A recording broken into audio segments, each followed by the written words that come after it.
سورہ فاتحہ نماز کے اندر اختصاص کے ساتھ ہے.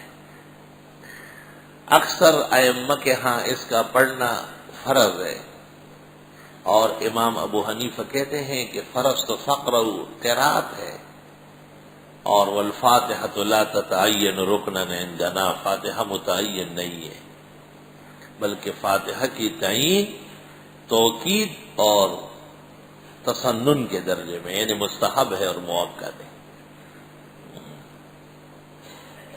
یہ مسئلہ عہد صحابہ سے اختلافی ہوا ہے، اور اس میں دونوں طرف احادیث آئی ہے.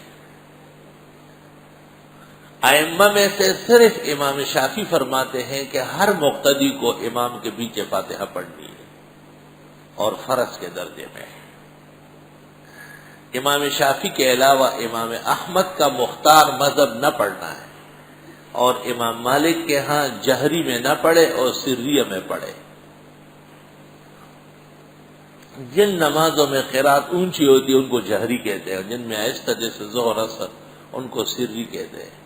امام اعظم ابو حنیفہ رحمہ اللہ، عشرہ مبشرہ، اکثر بدریین، وہ کہا کرتے تھے کہ اذا کنت مع الامام فلا تقرأ معه شیئا من القرآن، کہ امام کے ساتھ قرآن کا کچھ حصہ نہیں پڑھنا ہے.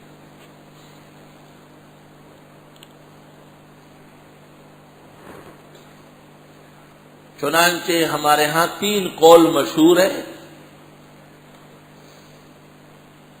صاحب ہدایہ اور امام الاثر مولانا انور شاہ کی رائے یہ ہے کہ جہری نمازوں میں مقتدی کا امام کے پیچھے فاتحہ پڑھنا بہت بڑا گناہ اور بڑی غلطی ہے، اشد نہیں ہے. لیکن سریہ میں ظہر اور عصر میں نہ پڑھنا بہتر ہے، اور پڑھنا غیر مردیہ، ناپسندیدہ ہے، سخت منع نہیں ہے، کم منع ہے.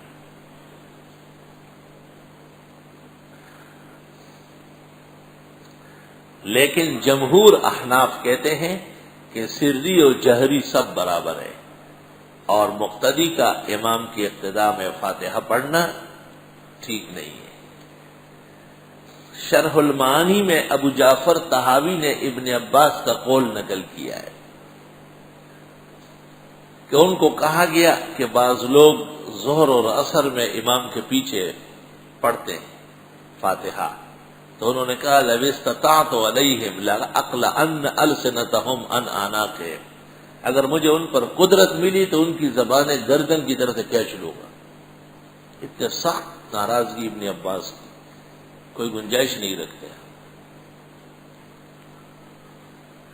اور امام محمد نے موطا میں کئی روایات نقل کی کہ حضرت عمر اور کئی لوگوں نے کہا ہے کہ جو لوگ امام کے پیچھے قرات کرتے ہیں ان کے منہ میں پتھر دینا، آگ دینا. مفسود سرخسی شمس الائمہ کی جلد اول صفحہ 129 129. 17 بڑے صحابہ ان کا فتویٰ لکھا ہے من قرأ خلف الامام فسدت صلاته، جس نے امام کے پیچھے قرات کی اس کی نماز فاسد ہو جائے گی. قرات سے مراد فاتحہ پڑھنا ہے، سورت کوئی بھی نہیں پڑھتا.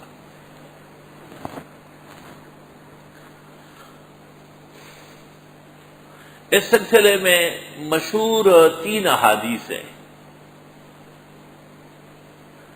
ایک حدیث حضرت عبادہ بن صامت رضی اللہ عنہ کی ہے جو بخاری مسلم ترمذی سب میں ہے. اس کو اصح فی الباب کہتے ہیں، لیکن امام ترمذی نے اس کو حسن صحیح کہا ہے، صرف صحیح نہیں کہا ہے، حسن صحیح کہا ہے، جو صحیح سے نچلے درجے کی بات ہے. اللہ تعالیٰ جزائے خیر دے، امام ترمذی منصف بہت ہے. اور وہ یوں حدیث ہے کہ لا صلاۃ لمن لم یقرأ بفاتحۃ الکتاب، جو امام کی اقتداء میں جو فاتحہ نہ پڑھے اس کی نماز نہیں، جو فاتحہ نہ پڑھے اس کی نماز نہیں. اس حدیث کے پیش نظر کہا گیا ہے کہ پڑھنا چاہیے، لیکن جواب یہ دیا گیا کہ نہیں، اس کے معارض حدیث موجود ہے صحیح مسلم میں جابر ابن عبداللہ کی، ابو ہریرہ کی، اذا قرأ فانصتوا، جب امام پڑھ رہا ہو تو مقتدی خاموش رہے. اور یہ حدیث زیادہ قوی ہے کیونکہ یہ قرآن کی آیت کے مطابق ہے، اذا قرئ علیہم القرآن فاستمعوا له وانصتوا.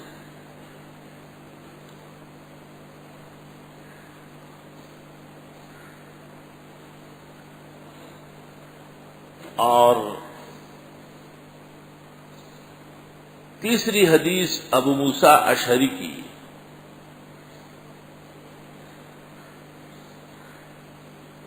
من کان لہ امام فإن قراءۃ الامام لہ قراءۃ.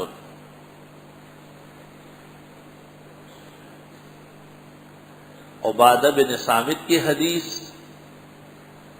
جابر ابن عبداللہ کی، ابو موسیٰ اشعری کی.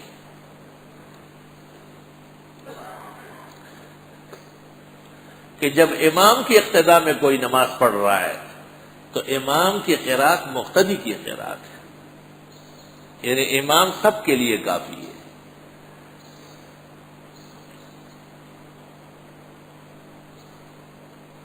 جناب نبی کریم صلی اللہ علیہ وسلم کی مرض الوفات کے اندر ابو بکر کی اقتداء میں جو نماز پڑھی ہے، مسند احمد میں ہے کہ حضرت اس وقت آئے کہ ابو بکر فاتحہ پڑھ چکے تھے اور آپ نے اخذ من السورہ، سورت آپ نے ملائی.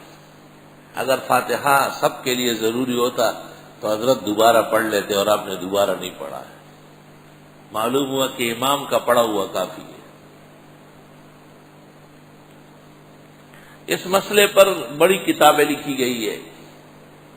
سب سے پہلے اس پر امام ابو عبداللہ محمد بن اسماعیل بخاری رحمہ اللہ نے جز القرات لکھی ہے اور امام طحاوی نے اس کے جوابات دیے.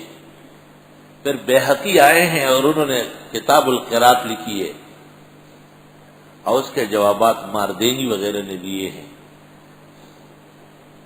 اور یہ مسئلہ علم کی حد تک تھا. ہندوستان کے اندر جب انگریز اپنے پیر جمانے لگا تو مذہبی افراتفری پیدا کرنے لگا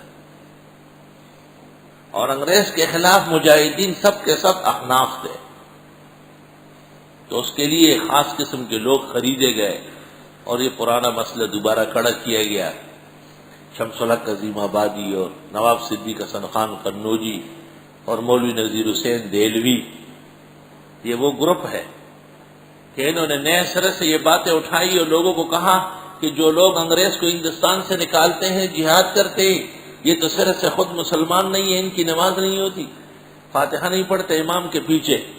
فقام طائفة من العلماء وردوا علیہم ردودا بلیغا. بڑے بڑے اکابر امت اٹھ گئے، انہوں نے جوابات دیے.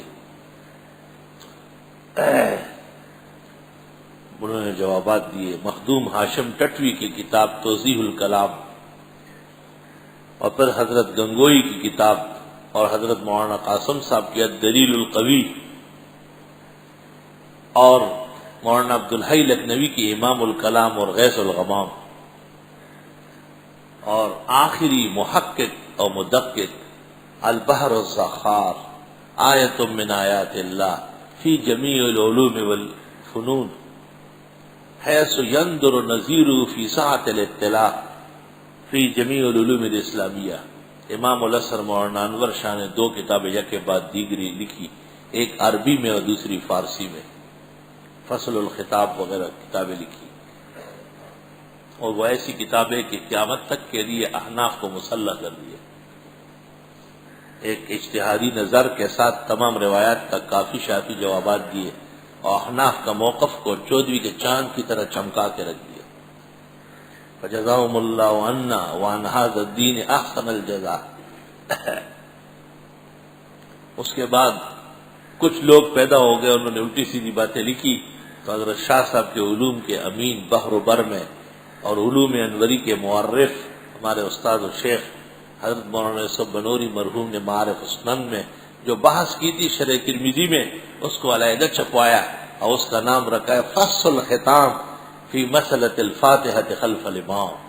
وہ ایک مستقل جز کی شکل میں ہے اور اس کتاب کو دیکھ کر کے ائمہ حرمین نے بھی بہت خوشی ظاہر کی اور کہا ہے کہ مجتہدانہ و محدثانہ مکمل کلام ہے اس میں.